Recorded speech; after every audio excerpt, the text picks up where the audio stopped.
Hello दोस्तों, आज के इस जीवी स्पिरिचुअल ज्ञान के माध्यम से हम आपको बताएंगे कि बुद्ध ने हमारी ज़िंदगी की कीमत के बारे में क्या नज़रिया दिया है।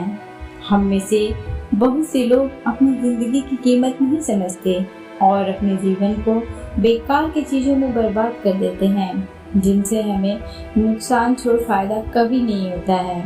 कुछ लोग अपनी जिंदगी शराब के पीछे बर्बाद कर देते हैं तो कुछ लोग प्यार के पीछे।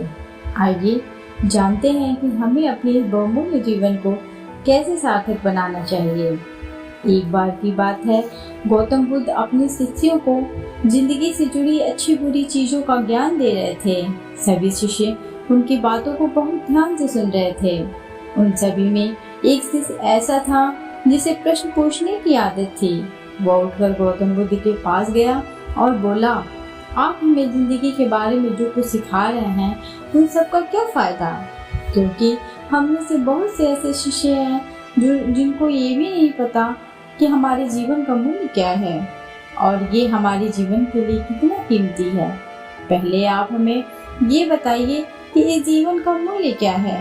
अपने शिष्य की बात सुनकर गौतम बुद्ध अपने कक्ष में गए और एक चमकता हुआ पत्थर का टुकड़ा लेकर आए। वो टुकड़ा उन्होंने अपने शिष्य को दिया और बोले, मैं तुम्हें इस जीवन का मूल्य तब बताऊंगा जब तुम इस पत्थर का सही मूल्य पता लगा कर आओगे। साथ ही ये ध्यान रखना कि तुम्हें ये पत्थर का टुकड़ा किसी को बेचना नहीं है।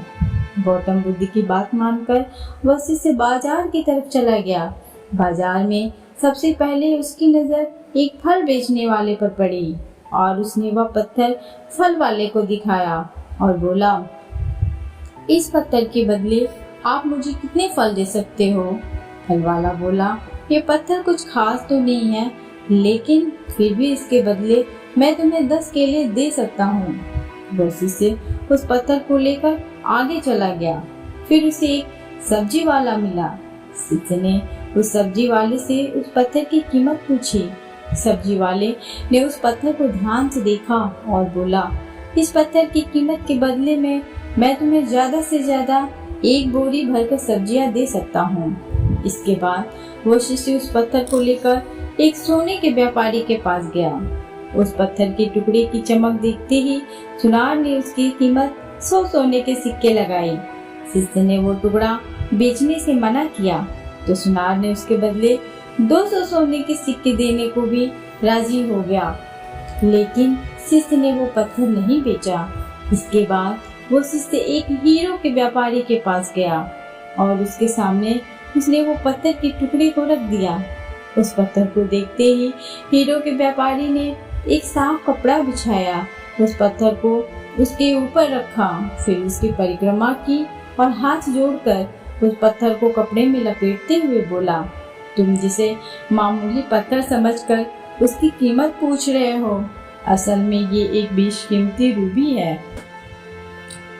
ऐसा रूबी हर किसी को नहीं मिलता। मैं अगर अपना सब कुछ बेच भी दूं तो भी इसकी कीमत नहीं चुका सकता। उस व्यापारी की बात सुनकर वह शिष्य हैरान हो गया। वह दौड़ा दौड़ा बुद्ध के पास आया और उसने जो कुछ भी बाजार में हुआ वो सब बताया। उसकी अचरज भरी बातें सुनकर बुद्ध बोले, तुम्हारे सवाल का जवाब इसी रूबी की कीमत में ही छुपा है। हमारा जीवन भी एक रूबी है। रूबी की तरह ये भी बेशकीमती है, लेकिन हम इन सब बात को हमेशा नजरअंदाज करते हैं और अपने जीवन का मूल्य नहीं समझते। हम दूसरों को देखकर और उनके जैसा जीवन जीने की कोशिश में अपने जीवन की कीमत को कम कर देते हैं। हम ये सोचते हैं कि हमारी जिंदगी की कीमत वही है जो दूसरे हमें बताते हैं, लेकिन ये बात हमेशा ध्यान रखना कि सामने वाला अपनी हैसियत, बुद्धि और अपनी समझ के हिसाब से तुम्हारी कीमत लगाता है। जिंदगी से एक बार मिलती है, इसलिए इसको बर्बाद ना करें।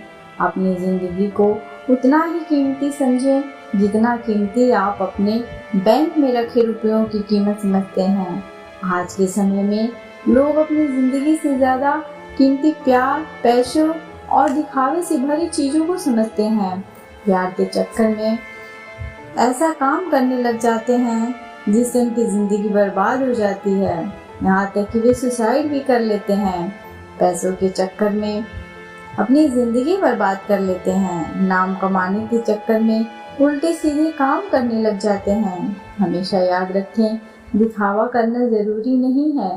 प्यार दोबारा भी मिल सकता है, पैसा फिर भी कमाया जा सकता है, लेकिन जिंदगी को फिर से पाया नहीं जा सकता। इसलिए अपनी इस बेशकीमती जिंदगी को अच्छे से जिएं, हर पल का आनंद लें। कभी ये ना सोचें कि आप इस दुनिया में किसी काम के नहीं हैं, ना कभी ये सोचें कि आपकी जिंदगी व्यर्थ है। आपके होने या ना होने से कुछ फर्क नहीं पड़ता। जब भी ऐसे नकारात्मक विचार आपके मन में आए तो खुद को बस ये याद दिलाएं कि जीवन एक रूबी है और ये बेशकीमती है। मैं आशा करती हूँ कि आपको मेरी इस ऑडियो से कुछ ज्ञान की बातें सीखने को मिली हों। ऐसी ही और भी मोटिवेशनल कहानियों के लिए मेरे चैनल से जुड़े रहें। Thanks for watching.